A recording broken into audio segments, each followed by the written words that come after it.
La seule puissance impériale que je vois aujourd'hui en Europe s'appelle la Russie. Et c'est un impérialiste révisionniste de l'histoire et de l'identité des peuples. Et notre volonté, nous, c'est d'être une puissance de paix et d'équilibre.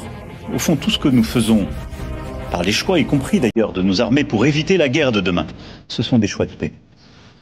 Et donc je pense que le président Poutine devrait revenir à cette vision-là. En tout cas, c'est un contresens historique. Dans la référence, c'est sans doute qu'il fut piqué du fait que nous avons démasqué son jeu. Je fais ici référence au président français, Emmanuel Macron, qui, par ses provocations incessantes et ses déclarations irréfléchies, cherche à défier la Russie. Il semble oublier l'histoire, il semble oublier les principes élémentaires de respect et de souveraineté nationale. Mais je suis ici pour lui rappeler une vérité qu'il semble négliger. La Russie n'est pas un pays à sous-estimer. La Russie n'est pas un pays à provoquer. Monsieur Macron, il serait sage de cesser de jouer avec le feu. Vous semblez croire qu'en provoquant la Russie, vous pourrez affaiblir son influence. Vous vous trompez gravement. La Russie a traversé les siècles. Elle a survécu aux pires épreuves et sa résilience est aujourd'hui plus forte que jamais. Notre peuple est uni, déterminé et prêt à défendre, contre vent et marée, ses intérêts et sa souveraineté.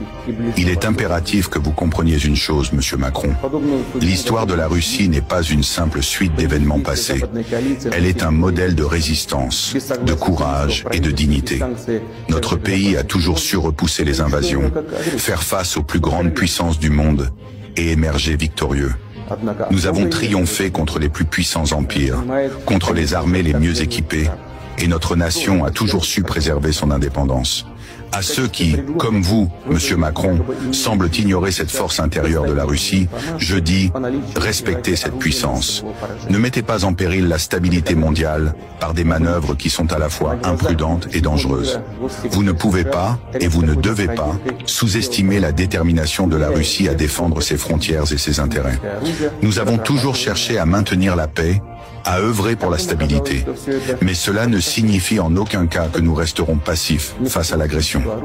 La Russie n'a pas l'intention de se laisser intimider par les attaques verbales ou les tentatives de déstabilisation. Nous avons les moyens de défendre notre nation et nos valeurs.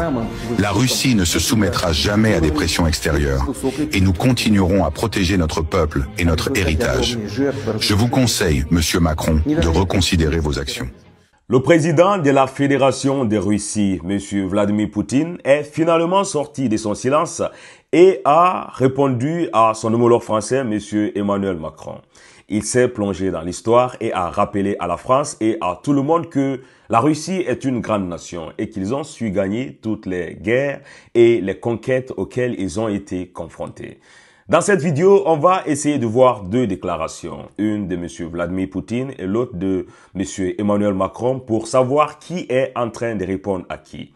Mais bien avant ça, entre nous Africains, on le sait déjà que M. Emmanuel Macron, quand il était face aux ambassadeurs et qu'il était en train de parler de la zone d'influence de la France au sein du continent africain, il n'a cessé de répéter que la Russie et M. Vladimir Poutine sont en train de nuire aux intérêts français sur le continent africain.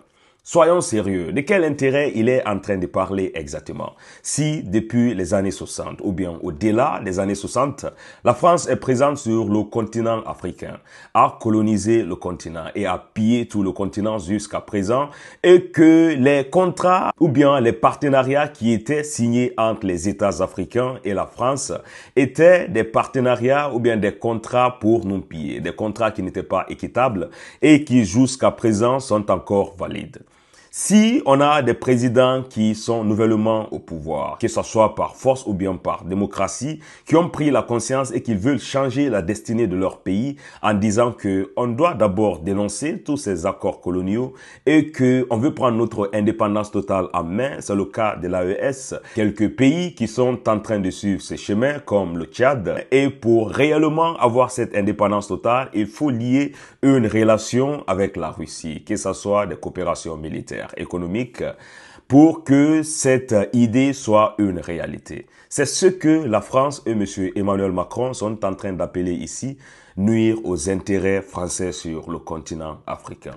Prenons l'exemple aussi sur l'Ukraine. On se rend compte que toutes ces puissances qui sont en train de pousser l'Ukraine au va-t-en-guerre, précisément le président Emmanuel Macron, sont des pays qui, en bas de toutes ces négociations, sont en train de parler d'intérêts économiques. Ils sont en train de parler de signer des accords sur les minéraux rares qui sont en Ukraine. On se pose la question exactement de qui ils sont en train de se moquer. Pas quand même les Africains, parce que nous sommes en train de voir clair dans tout ce qui se passe géopolitiquement dans ce monde entier. Je vous invite à regarder cette déclaration de M. Vladimir Poutine qui s'est plongé dans l'histoire en rappelant à tout le monde que la Russie est une grande nation et a recadré violemment le président français, M. Emmanuel Macron.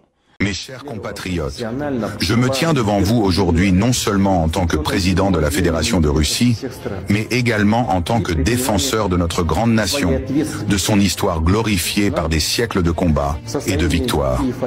La Russie n'est pas simplement un pays.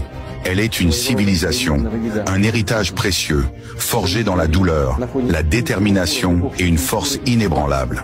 La grandeur de notre nation ne se mesure pas par la taille de ses frontières, mais par la profondeur de son histoire. Une histoire marquée par des luttes héroïques, une résistance face à toutes les tentatives de domination et un peuple dont le courage a triomphé des obstacles les plus colossaux. Nous avons traversé les âges, du joug des invasions mongoles aux horreurs de la Seconde Guerre mondiale, pour en sortir toujours plus fort. Ce n'est pas un hasard si la Russie demeure aujourd'hui l'une des plus grandes puissances mondiales. Ce n'est pas une chance, c'est le fruit de la volonté indomptable de notre peuple, de notre capacité à surmonter l'adversité. Cependant, il semble que certains dans le monde, et plus particulièrement en Europe, n'aiment pas encore appris ces leçons essentielles. Je fais ici référence au président français, Emmanuel Macron, qui par ses provocations incessantes et ses déclarations irréfléchies, cherche à défier la Russie. Il semble oublier l'histoire, il semble oublier les principes élémentaires de respect et de souveraineté nationale. Mais je suis ici pour lui rappeler une vérité qu'il semble négliger. La Russie n'est pas un pays à sous-estimer. La Russie n'est pas un pays à provoquer. Monsieur Macron, il serait sage de cesser de jouer avec le feu. Vous semblez croire qu'en provoquant la Russie, vous pourrez affaiblir son influence. Vous vous trompez gravement. La Russie a traversé les siècles. Elle a survécu aux pires épreuves et sa résilience est aujourd'hui plus forte que jamais. Notre peuple est uni, déterminé et prêt à défendre, contre vent et marée, ses intérêts et sa souveraineté. Il est impératif que vous compreniez une chose, Monsieur Macron. L'histoire de la Russie n'est pas une simple suite d'événements passés. Elle est un modèle de résistance, de courage et de dignité. Notre pays a toujours su repousser les invasions, faire face aux plus grandes puissances du monde et émerger victorieux. Nous avons triomphé contre les plus puissants empires, contre les armées les mieux équipées, et notre nation a toujours su préserver son indépendance. À ceux qui, comme vous, Monsieur Macron, semblent ignorer cette force intérieure de la Russie, je dis, respectez cette puissance. Ne mettez pas en péril la stabilité mondiale par des manœuvres qui sont à la fois imprudentes et dangereuses. Vous ne pouvez pas, et vous ne devez pas, sous-estimer la détermination de la Russie à défendre ses frontières et ses intérêts. Nous avons toujours cherché à maintenir la paix, à œuvrer pour la stabilité. Mais cela ne signifie en aucun cas que nous resterons passifs face à l'agression. La Russie n'a pas l'intention de se laisser intimider par les attaques verbales ou les tentatives de déstabilisation. Nous avons les moyens de défendre notre nation et nos valeurs. La Russie ne se soumettra jamais à des pressions extérieures et nous continuerons à protéger notre peuple et notre héritage. Je vous conseille, Monsieur Macron, de reconsidérer vos actions.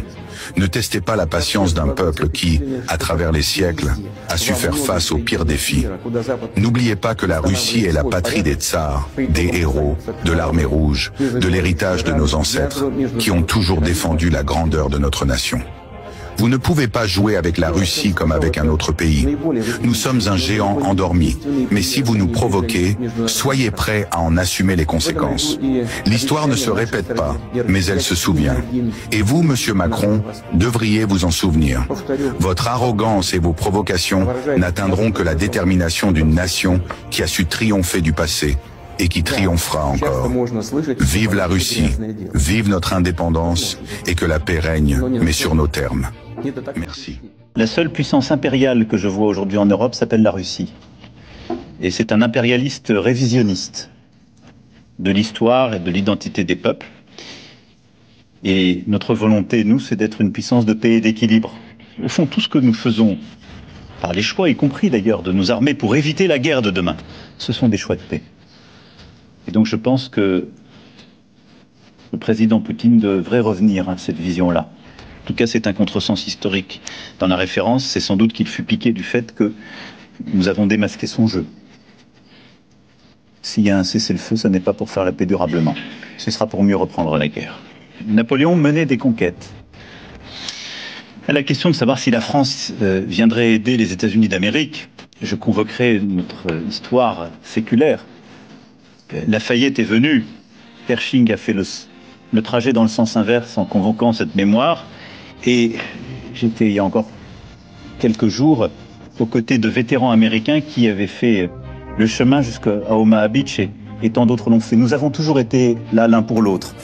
Mais oserais-je rappeler que pas simplement les Français, les Européens étaient là quand l'Afghanistan fut sonné. Et d'ailleurs, on ne les a pas prévenus poliment quand l'Afghanistan cessa. Donc nous sommes des alliés loyaux et fidèles. Que quiconque ose en douter regarde simplement l'histoire contemporaine qui est la nôtre. Elle justifie tout simplement ce que nous avons pour les États-Unis d'Amérique, ce que j'ai pour ses dirigeants, respect et amitié. Et je pense qu'on est en droit de réclamer la même chose. Parce que notre histoire montre qu'on le mérite. Et je suis prêt à parler au président Poutine quand nous aurons considéré, avec à la fois le président Zelensky et nos partenaires européens, que c'est le bon moment. Mais là, on rentre dans une phase de discussion, de pourparlers, qui à un moment justifiera pleinement qu'il y ait des discussions avec les négociateurs et les dirigeants. Donc la réponse est oui. Je vais prendre une dernière question avant de filer. Allez-y. Allez-y. Bonsoir Monsieur le Président, Léopold Debert pour BFM TV. Dans la suite de ce que vous venez de dire, il y a eu une déclaration il y a quelques heures de Marco Rubio, secrétaire d'État américain, sur la profondeur de cette guerre, d'où vient-elle, etc., avec ce message qu'il a dit, c'est-à-dire que pour lui, on est dans une guerre entre les États-Unis et la Russie. En fait, l'Ukraine ne serait qu'une sorte de proxy. C'est le terme qu'il a employé à la télévision.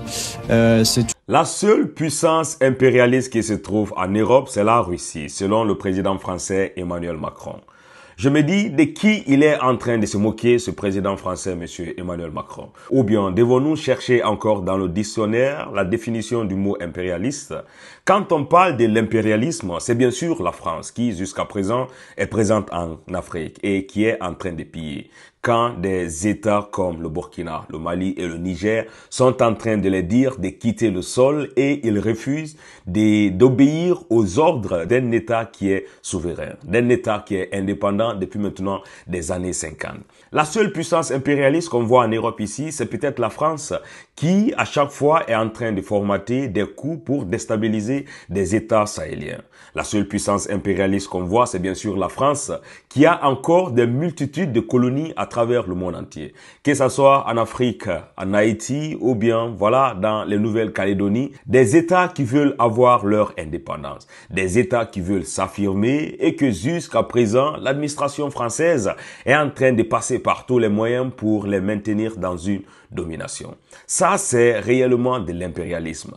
Quand on attend aussi le président Emmanuel Macron dire ici que la Russie a généralisé cette guerre parce qu'il est en train d'utiliser des drones iraniens ou bien des soldats nord-coréens, on s'est dit encore que voilà, ils sont toujours prêts à transformer les termes ou bien à coller les étiquettes avec une description fausse sur des personnes qui sont réellement sincères ou bien des personnes qui ne sont pas ce qu'ils font croire à l'opinion internationale.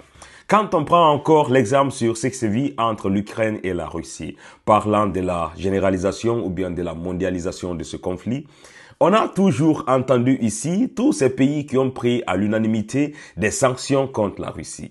Est-ce que ce n'est pas généraliser une guerre? Tous ces pays aussi ont affirmé ici soutenir haut et fort la Russie. Ce n'est pas généraliser une guerre. Est-ce que ces pays n'ont pas envoyé des matériaux de combat, des chars, pour que l'Ukraine puisse combattre la Russie? En un autre terme, dans les médias internationaux, dire que l'Ukraine est en train de se défendre, se protéger contre la Russie.